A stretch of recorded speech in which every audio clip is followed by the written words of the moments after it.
Let's talk about the Bayer vinegar oxidation reaction. This is a reaction that involves oxidation, लेकिन it is also a reaction that involves a rearrangement step. Therefore, it is necessary that we talk about the rearrangement step and especially the oxidation of the substances in this reaction.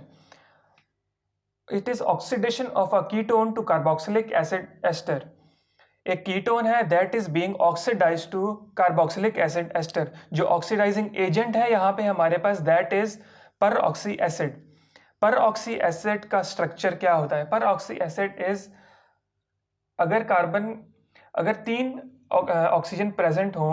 अब carboxylic acid is CH3 C double bond O dash.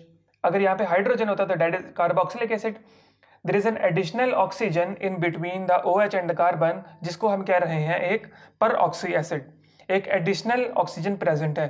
तो जब additional oxygen present है that can act as a oxidising agent. मतलब वो ये oxygen loose करके अगले molecule को ऑक्सीडाइज कर देगा और खुद रिड्यूस हो जाएगा. तो एक कीटोन हमारे पास है, उसका रिएक्शन हो रहा है एक पर ऑक्सी एसिड के साथ. कीटोन जो है वो ऑक्सीडाइज हो रहा है into carboxylic acid ester. Carboxylic acid ester. और जो हमारे पास पर ऑक्सी एसिड है that is being reduced into carboxylic acid. अब एग्जांपल अगर हम इसकी देखें तो हमारे पास this is a molecule that is a ketone. Carbonyl group present है, उसके लेफ्ट राइट दोनों तरफ हमारे पास प्रेजेंट हैं कार्बन एटम्स.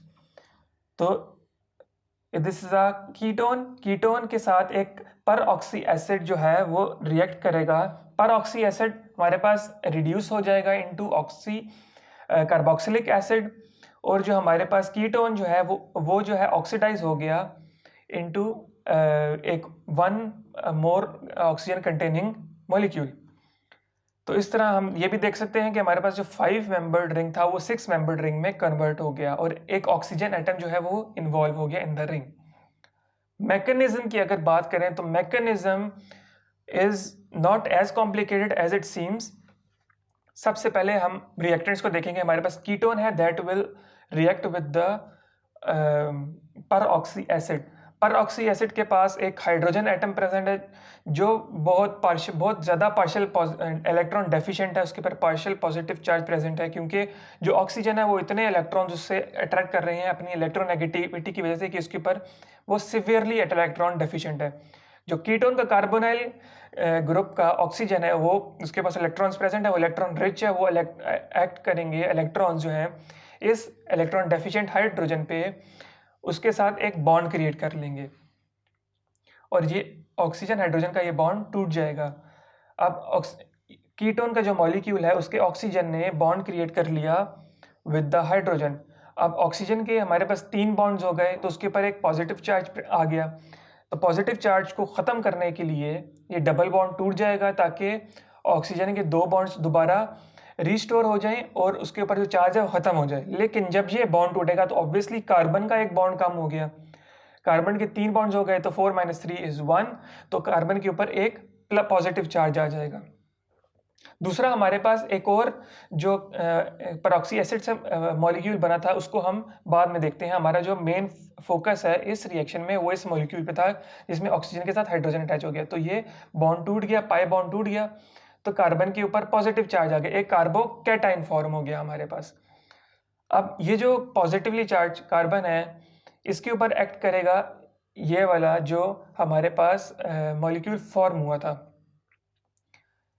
अब इसके पास इलेक्ट्रॉन रिच है क्योंकि हाइड्रोजन जब निकल गया तो बॉन्ड के इलेक्ट्रॉन्स ऑक्सीजन पे आ गए तो इसके ऊपर एक नेगेटिव चार्ज डेवलप हुआ जो बहुत हाईली इलेक्ट्रॉन कंटेनिंग है, इलेक्ट्रॉन रिच है. तो उसने एक्ट किया on this positively charge carbon जो इलेक्ट्रॉन डेफिशिएंट है. तो एक बॉन्ड फॉर्म हो जाएगा यहाँ इसके साथ. अब अगर देखें तो ये हमारे पास कीटोन का मॉलिक्यूल था, ये ऊपर ये वाला मॉलिक्यूल था और नीचे जो हमारे पास ये बॉन्ड फॉर्म हुआ.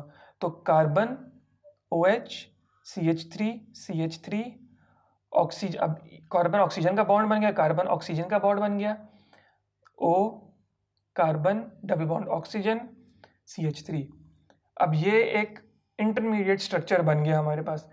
लेकिन ये जो है बहुत अनस्टेबल है, इसीलिए हमारे पास इस स्टेज पे हमारे पास एक रीअरेंजमेंट स्टेप होगा। रीअरेंजमेंट ऑब्वियसली जो अगला मॉलिक्यूल बनेगा वो ज़्यादा स्टेबल बनेगा, इसीलिए तो रीअरेंजमेंट हो रही है। तो हमारे पास जो शिफ्ट है, हमारे पास एक मीथाइल शिफ्ट आएगा।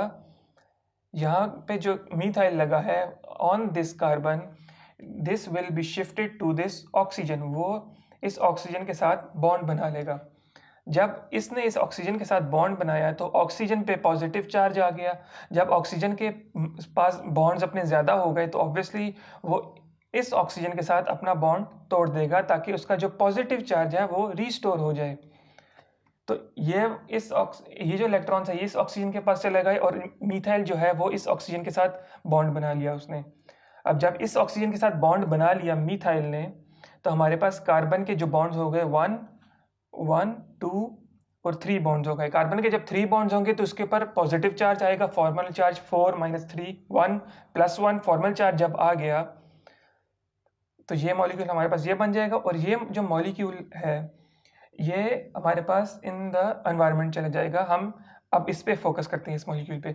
हम अगर इस रीअरेंजमेंट स्टेप को देखें तो इसमें हमारे पास सिंपली क्या हो रहा है, जो मीथाइल है वो कार्बन के साथ बॉन्ड तोड़ के ऑक्सीजन के साथ शिफ्ट हो रहा है। जब ऑक्सीजन के साथ बॉन्ड बन गया तो ऑक्सीजन के बॉन्ड एक ज़्यादा हो गया तो उसने अगले ऑक्सीजन के साथ बॉन्ड ब्रेक कर दिए। ये मॉलिक्यूल इस बॉन्ड टूट जाएगा, ये मॉलिक्यूल साइड पे हो जाएगा। अब जब यहाँ पे मीथाइल का कार्बन के साथ बॉन्ड टूटा था तो उस कार्बन के भी 3 बॉन्ड्स हो गए तो उसके ऊपर एक पॉजिटिव चार्ज आ जाएगा। अब इसने तो ऑक्सीजन ने तो अपना पॉजिटिव चार्ज रीस्टोर कर लिया, इस कार्बन ने भी अगले स्टेप में जाके अपना चार्ज रीस्टोर करना है, वो हम देखते हैं। अब ये हमारे पास स्ट्रक्चर प्रेजेंट है, कार्बन OH CH3। अब यहाँ पे शिफ्ट हो गया तो ऑक्सीजन के साथ CH3। कार्बन के ऊपर हमने कहा कि एक पॉजिटिव चार्ज डेवलप हो गया। और अब ये जो ऑक्सीजन है ये जो अपने इलेक्ट्रॉन्स इसके साथ और कार्बन के साथ डोनेट करके एक डबल बॉन्ड क्रिएट कर सकता है। तो ये इसके साथ डबल बॉन्ड बना लेगा। जब डबल बॉन्ड बना लेगा तो ऑक्सीजन के 3 बॉन्ड्स हो जाएंगे, फॉर्मल चार्ज +1 डेवलप होगा, +1 फॉर्मल चार्ज डेवलप हुआ। लेकिन पॉजिटिव चार्ज स्पीशीज जो है वो अनस्टेबल होती है, मतलब स्टेबल नहीं होती। तो न्यूट्रल स्पीशीज में जब कन्वर्ट होना है तो हाइड्रोजन के साथ बॉन्ड टूट जाएगा, इस ऑक्सीजन का चार्ज रीस्टोर हो गया। अब पहले ऑक्सीजन ने कार्बन का पॉजिटिव चार्ज रीस्टोर कर दिया और हाइड्रोजन ने ऑक्सीजन का चार्ज रीस्टोर कर दिया। तो ऑब्वियसली हाइड्रोजन जो पॉजिटिवली चार्ज होगा यहाँ पे प्रेजेंट, जब उसने यहाँ से इसके साथ बॉन्ड ब्रेक कर जाएगा, हमारे पास ये जो मॉलिक्यूल है ये जहाँ से जो एनवायरनमेंट में गया था हमारे पास वहाँ से मॉलिक्यूल आएगा। क्या इसके ऊपर नेगेटिव चार्ज डेवलप हो गया था, जब इसने इस ऑक्सीजन से इलेक्ट्रॉन्स ले लिए तो इसके ऊपर नेगेटिव चार्ज आ गया था। तो ये जो नेगेटिव चार्ज है इसने एक्ट किया ऑन दिस हाइड्रोजन। इस हाइड्रोजन इसके साथ बॉन्ड बना लिया, उसकी इलेक्ट्रॉन जो डेफिशिएंसी है उसको रीस्टोर कर दिया। तो ये simply CH3 C double bond OH एक कार्बोक्सिलिक एसिड में कन्वर्ट हो गया। इस स्ट्रक्चर को अगर हम देखें, carbon double bond oxygen, carbon bond CH3, carbon bond oxygen bond CH3। तो हमारे पास एक कार्बोक्सिलिक एसिड बन गया और उसके साथ साथ एक कार्बोक्सिलिक एसिड एस्टर बन गया। एस्टर जो होता है वो डेरिवेटिव होता है कार्बोक्सिलिक एसिड का। तो this is an ester group, C double bond OCH3, this is an ester group. तो ये जो रिएक्शन है इसमें जो रीअरेंजमेंट का स्टेप था that was this step, this was important because जो हमारे पास जो प्रोडक्ट बन रहा है वो एब्सोल्युटली स्टेबल मॉलिक्यूल है। इसमें कीटोन जो है ऑक्सीडाइज हो गया, इसीलिए हम इसको कह रहे हैं this is an oxidation reaction. अब इसके रिएक्शन की जो खासियत यही है कि this is radio selective in nature, मतलब अगर दो तरह के एक एसिमेट्रिक मॉलिक्यूल प्रेजेंट है, दो प्रोडक्ट बनने के चांसेस हैं तो एक प्रोडक्ट को प्रेफर किया जाएगा, एक प्रोडक्ट मेजर प्रोडक्ट होगा। सिर्फ उस केस में जहाँ हमारे पास सिमेट्रिसिटी प्रेजेंट है। सिमेट्रिक हमारे पास मॉलिक्यूल होगा तो उसमें तो एक चीज़ को प्रेफर किया ही नहीं जा सकता क्योंकि दोनों चीज़ें सेम होंगी। सिमेट्रिक मॉलिक्यूल की हमने पहले भी बात की कि अगर हमारे पास दोनों कार्बन सिमिलर हैं, दोनों यहाँ पे CH2 हैं, तो दोनों सिमिलर हैं तो किसी पे भी हमारे पास ऑक्सीजन आके ऑक्सीडेशन हो जाए तो कोई फ़र्क नहीं पड़ेगा, प्रोडक्ट जो है वो सेम बनेगा। लेकिन अगर यहाँ पे एक ब्रांचिंग प्रेजेंट हो तो यहाँ पे अब CH प्रेजेंट है, यहाँ पे CH2 प्रेजेंट है, तो यहाँ पे डिफरेंस आ गया, तो एक चीज को प्रेफर किया जाएगा। तो जिसके पास कम हाइड्रोजन है उसको प्रेफर किया जाता है इन रिड्यूस सेलेक्टिविटी। तो यहाँ पे आके ऑक्सीजन इंट्रोड्यूस होगा ऑन दिस अल्फा कार्बन। जब यहाँ पे इंट्रोड्यूस हुआ तो एक ऑब्वियसली प्रोडक्ट तो 6 मेंबर्ड ही बनेगा, लेकिन यहाँ पे जो इस के साथ ये वाला प्रोडक्ट है, यहाँ पे ब्रांच प्रेजेंट होगी, that will be more in concentration. मतलब इस कार्बन को प्रेफर किया गया कि यहाँ पे ऑक्सीडेशन हो as compare to this carbon. यहाँ पे CH2 था, यहाँ पे CH था, तो इसको प्रेफर किया गया, तो मेजर प्रोडक्ट जो है वो हमारे पास ये बनेगा। That is it about the Baeyer-Villiger oxidation reaction and the rearrangement that comes in the reaction.